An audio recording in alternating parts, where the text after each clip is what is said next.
You can raise your kids one of two ways.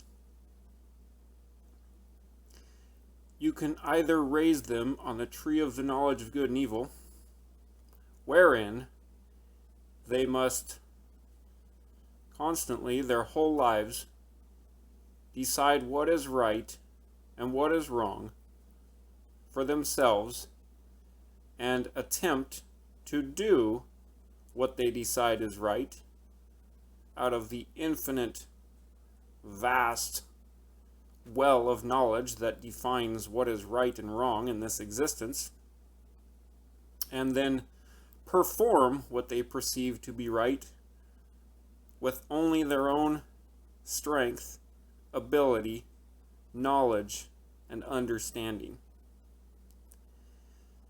Or, well, let's talk about that for a minute.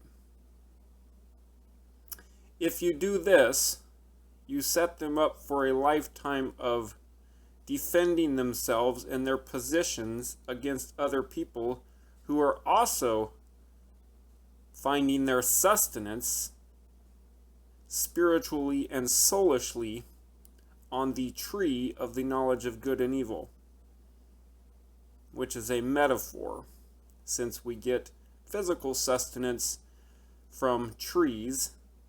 We also get spiritual and soulish sustenance from trees in the spiritual soulish realms.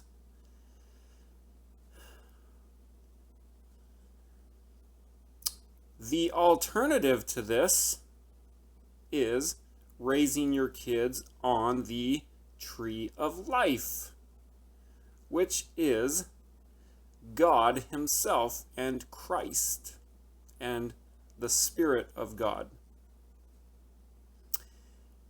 If you raise your kids on this source of spiritual and soulish sustenance, hi Max, say hi Max.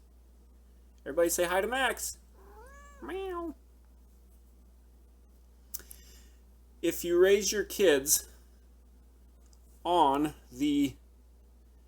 life, the source of all life as we know it in this existence, God Himself in Christ and His Spirit, then they no longer have to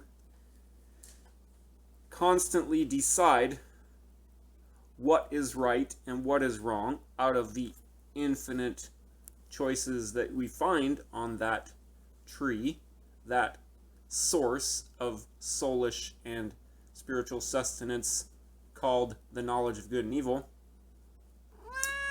They say hi Max. Meow. They can have the creator of all life to help them when they make those decisions about what is right and what is wrong, because it is subjective, it is objective and subjective.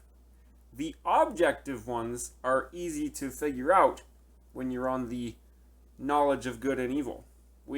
Most people can figure out the objective ones. The subjective ones are not so easy to figure out. As I've said before, human beings are alike in many, many ways. Max, you need to move because they can't see me. Max, come here. Come on, Max. Sorry, my cat is in the way. Max, what are you doing? Come on, Max.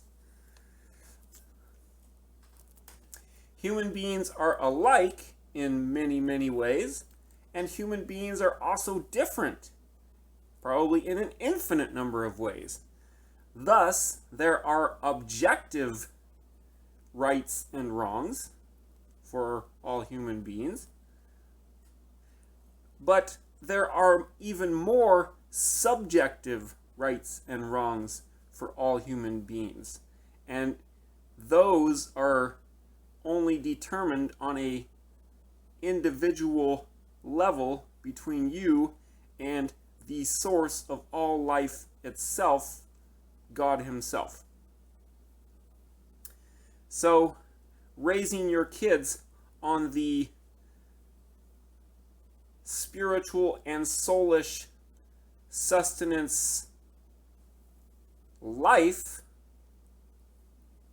in Christ and in God, which constitutes the tree of life, as spoken of in the Bible, not only gives them help to make those decisions, but it also provides them with the ability to do so, to do the things that are right, both objectively and subjectively. To prove the point, well, I don't like to try to prove things, but to emphasize the point that there are objective and subjective rights and wrongs in existence, we only need to read the Bible. There are some things in the Bible, and of course it's everywhere else in life as well, but I reference the Bible because it is a well-known authority in most people's paradigms and perceptions, and I recognize that there are many people of faith who are watching this channel. So the objective rights and wrongs that apply to everybody are obvious. Simply read the Ten Commandments. You got some of them right there.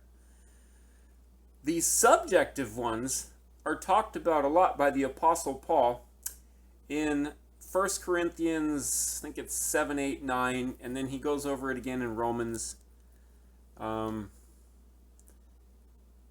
So there are things that may be right or may be right for one, wrong for one person, and those same things may not be right or may not be wrong for another person, and we are instructed to not get hung up there, but rather live in love and not cause a brother or a sister to stumble. So back to the main point. Raising your kids on life, the tree of life, as a source of spiritual and soulish sustenance, as opposed to raising your kids on the tree, metaphorically speaking, of the knowledge of good and evil as a source of spiritual and soulish sustenance. Say, that's great, Jesse. Sounds good. But how do we practically do that? We practically do that, the framework inside of which we partake of life itself coming from God and from Christ and from their Spirit, is relationship. Relationship with God and with others.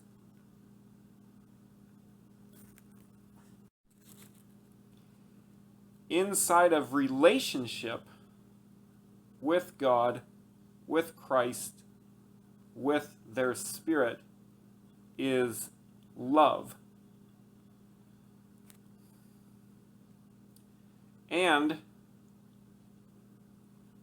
the videos about love could take up all of the bandwidth on the internet forever. I heard a man say the other day that love was the most powerful thing in all of existence. And I thought, well, that's interesting. And as I have been dwelling on it, I am beginning to agree with him.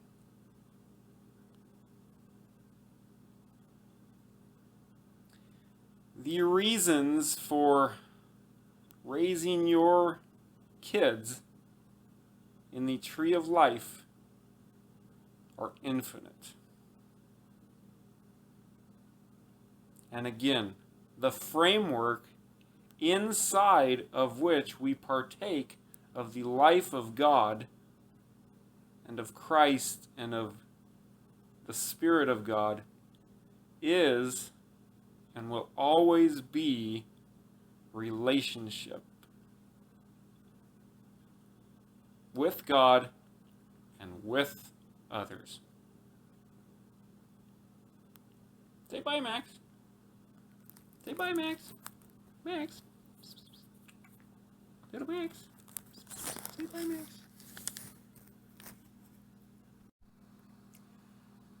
The power and the value of love and its ability to influence human life in every way cannot be overstated.